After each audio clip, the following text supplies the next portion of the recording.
I think it's just but proper that we address the elephant in the room. And I'm talking about anxiety.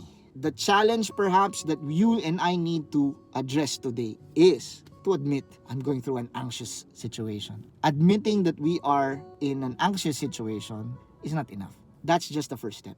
The next step would be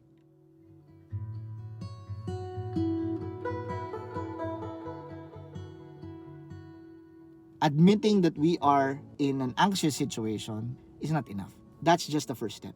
The next step would be, why am I anxious and what should I do to help alleviate the anxiousness? Siguro, everybody has a way of coping nowadays. Siguro, everybody is doing the best that they can to alleviate the stress, either shutting off the world or whatever. But let me just share what I would do in a situation like this. Personally, what I do is pause. Not stop, ha? Iba yung stop sa pause. Stop meaning, that's it. I'm done. I give up. I quit.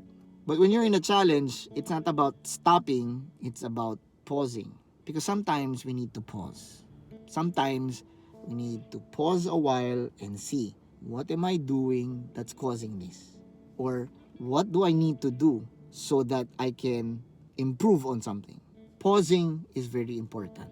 One of the things I miss is going to a place that's very near and dear to my heart, Baguio City. Shout out to everybody in Baguio City. I miss Baguio City. My family misses Baguio City. One of the things that we do when we go to Baguio, kami ng family, is we always go and have pit stops. There are times as you travel, you need to go through a gas station to stop a while, to pause a while, either buying some stuff or going to the bathroom or filling up with gasoline or checking your tires or whatever. One of the stops that I do, or in this case pauses, we call it stop pero pauses.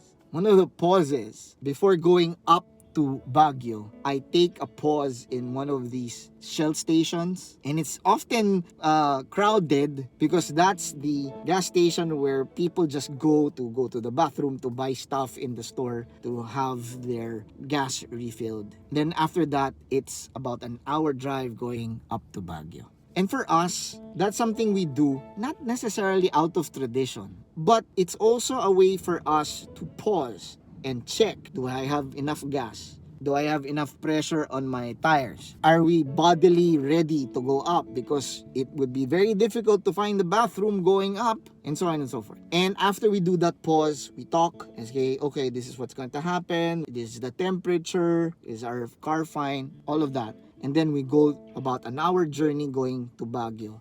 Now, here's the point. We go to that gas station not to stop and settle there or stop and go back. We pause for a while to get our bearings back, to see the things that we need to adjust, to be realistic of what is happening currently, and then plan what we will do next.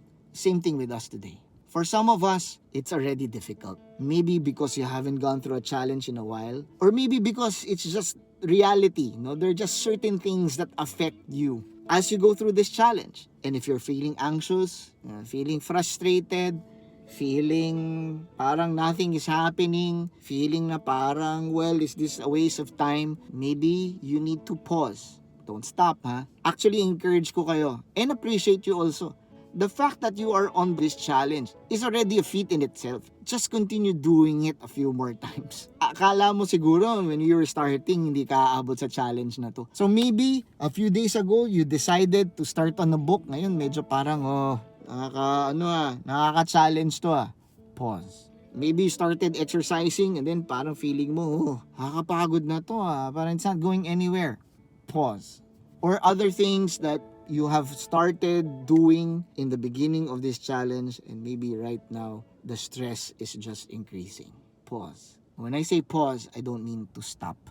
I mean to pause and reflect and see, what is it that I was doing wrong? What is it that I was doing right? What are the things that I need to stop doing? And what are the things that I need to continue doing? Because the name of the game in a challenge is perseverance. And anxiety is part of that. Anxiousness is part of that. Stress is part of that. But we need to learn how to handle them. So, ako, what I would do And this is just for me. It can work for you. Sometimes what I would just do is I would take an hour and do nothing. No playing games, no watching, no reading of any sort. I just wanted to just pause. I would put my earphones and then I'd listen to Christian music or instrumental music, and I just pause. And I just give myself time to just not think about anything else and just pause. And personally, what I do is I talk to God. I just talk to Him. I just pour out my heart to Him. Sometimes I cry. Well, actually, oftentimes I cry. And afterwards, I just let God just speak to me. And I just pause. It's a time for me to just collect and get myself into that space wherein I can continue the challenge that was set before me. Because I don't want to give up. The takeaway is this. If there's a time for you to pause, go ahead and pause. Take a moment, take a breather, collect yourself, and set your mind into what is about to happen in your challenge, in your goal setting. Think and ask yourself, why are you doing this in the first place? Consider how things will be better when you take this challenge. And also know that taking this challenge is never going to be easy. If taking a challenge is easy, everybody would be doing it. Everybody will be going through goal setting. Everybody will be going through what you and I are going through. But it's never easy. So that's why we pause. Before we go up towards that mountain, let's pause first.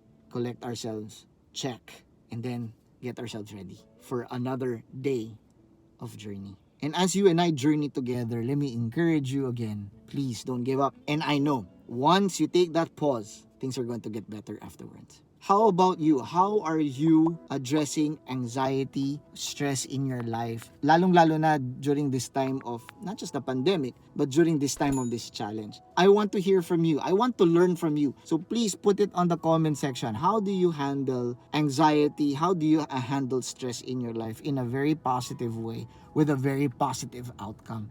And hopefully that's something that I can also learn from you. It's a learning process, you and I. Thank you so much for joining us today. Please click like, subscribe, and comment, and share the videos, especially to those people that you think this will be something of help to them. Again, this is Rodney Garcia. Thank you for joining me today. God bless you. Stay home, stay safe, and be well. Bye, everyone.